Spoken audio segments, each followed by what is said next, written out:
Assalamualaikum warahmatullahi wabarakatuh. Strategi pembelajaran berdiferensiasi, self-directed learning.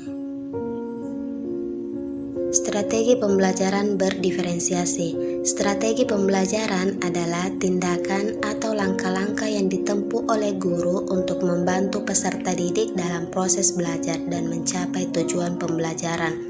Strategi pembelajaran merupakan suatu rencana yang diterapkan oleh guru untuk meningkatkan efektivitas pembelajaran dan memotivasi peserta didik untuk belajar secara aktif. Tujuannya adalah agar proses pembelajaran dapat berlangsung efektif dan sesuai dengan target pembelajaran yang ditentukan.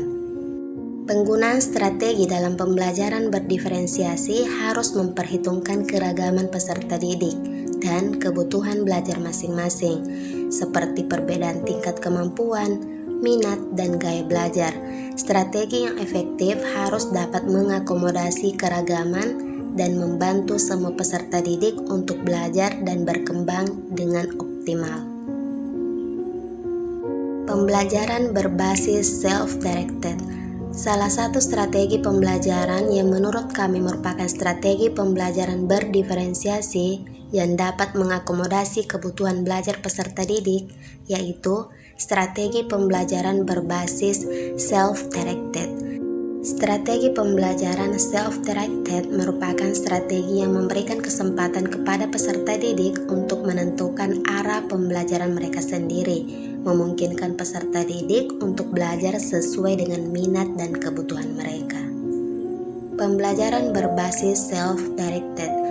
Menurut Akrim, strategi self-directed learning atau strategi pembelajaran mandiri merupakan suatu proses pembelajaran yang memposisikan peserta didik sebagai penanggung jawab, pemegang kendali, pengambil keputusan atau inisiatif dalam memenuhi dan mencapai keberhasilan belajar sendiri dengan atau tanpa bantuan dari orang lain.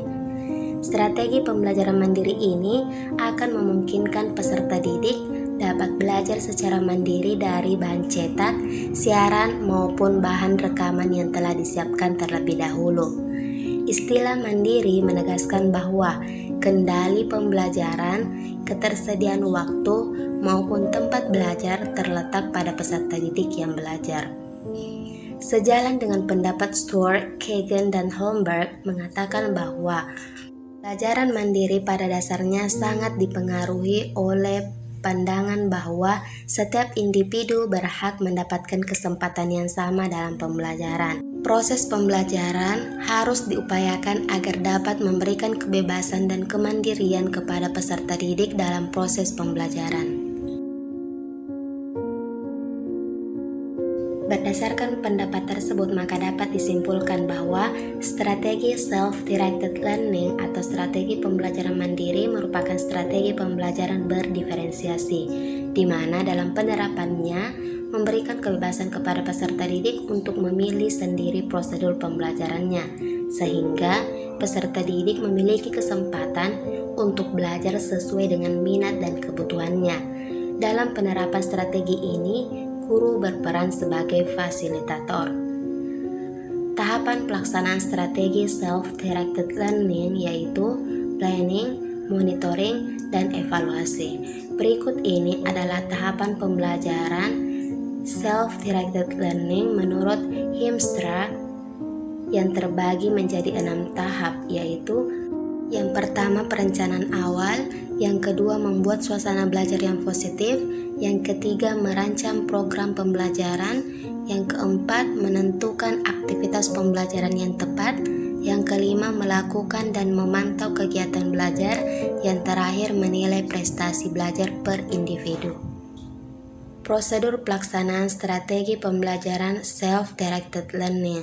Berikut adalah contoh prosedur pelaksanaan strategi pembelajaran self-directed learning. Bu Tantri akan memberikan topik pembelajaran menghemat energi listrik kepada anak-anak kelas 4 yang terdiri dari 20 orang murid dengan tipe kecerdasan yang berbeda-beda dan gaya belajar yang beragam. Bu Bu Tantri akan memberikan penjelasan singkat tentang topik yang akan dibahas dan memberikan tugas untuk mencari informasi tentang topik tersebut. Anak-anak akan dibagi menjadi kelompok-kelompok belajar sesuai dengan gaya belajar masing-masing dan tingkat pengetahuan yang dimiliki. Kelompok belajar ini akan dibentuk dengan cara mengacu pada data gaya belajar anak yang ada. Setiap anak akan diberikan kesempatan untuk belajar dengan gaya belajar yang sesuai dengan dirinya. Misalnya, anak yang bergaya belajar visual akan diberikan tugas untuk menyusun poster tentang cara menghemat energi listrik. Anak yang bergaya belajar auditory akan diberikan tugas untuk menyusun presentasi tentang topik tersebut. Dan anak yang bergaya belajar kinestetik akan diberikan tugas untuk melakukan percobaan tentang cara menghemat energi listrik. Bu Tantri akan memantau kemajuan peserta didik dalam mengerjakan tugas, serta memberikan bimbingan dan arahan yang diperlukan, seperti memberikan tambahan pembelajaran bagi peserta didik yang memiliki kesulitan dalam mengerjakan tugas. Setelah peserta didik selesai mengerjakan tugas, Bu Tantri akan memberikan evaluasi tentang hasil yang dicapai oleh peserta didik. Bu Tantri akan meminta peserta didik untuk membuat produk-produk yang berbeda sesuai dengan gaya belajar masing-masing. Beberapa produk yang dapat dibuat oleh peserta didik adalah sebagai berikut. Peserta didik yang bergaya belajar visual akan diberikan tugas untuk membuat poster tentang cara menghemat energi listrik dengan menggunakan ilustrasi atau gambar yang menarik dan mudah dipahami. Peserta didik yang bergaya belajar auditory akan diberikan tugas untuk membuat presentasi tentang cara menghemat energi listrik dengan menyajikan informasi yang jelas dan tepat diikuti dengan mudah. Peserta didik yang bergaya belajar menulis atau membaca akan diberikan tugas untuk menyusun esai tentang cara menghemat energi listrik dengan menyajikan informasi yang jelas dan dapat diikuti dengan mudah. Kemudian, anak yang bergaya belajar kinestetik akan diberikan tugas untuk membuat percobaan tentang cara menghemat energi listrik dengan menggunakan bahan-bahan yang tersedia di sekolah dan menjelaskan hasil percobaan tersebut. Sedangkan peserta didik yang memiliki kesulitan dalam mengerjakan tugas dapat diberikan tugas sesuai dengan kemampuan mereka, seperti peserta didik yang masih kurang dalam membaca dan menulis dapat diberikan tugas untuk menciptakan sketsa tentang cara menghemat energi listrik. Dengan strategi self-directed learning, peserta didik akan diajak untuk belajar dengan cara yang lebih mandiri dan berdiferensiasi, sehingga dapat meningkatkan hasil belajar peserta didik dan membuat peserta didik lebih aktif dalam belajar. Sekian dan terima kasih.